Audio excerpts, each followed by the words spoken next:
សូមស្វាគមន៍ពុកម៉ែបងប្អូនទាំងអស់គ្នាមកកាន់តម្រុយឆ្នោតអាវងថ្មីច្បាស់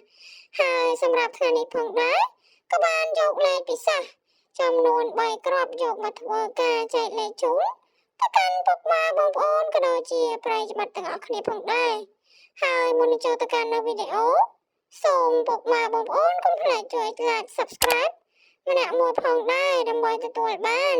នៅរាល់តម្រុយឆ្នោតអាវងចែកលេខឥតគិតថ្លៃអាវងចែកលេខច្បាស់0 5 3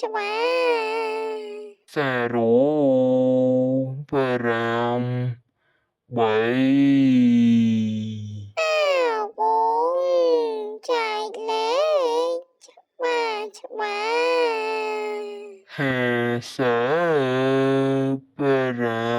55 4អាវងចែកលេខច្បាស់7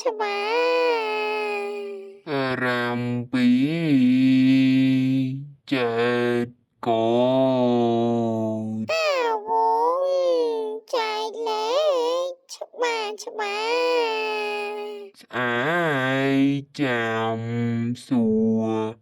ម្ដងទៀត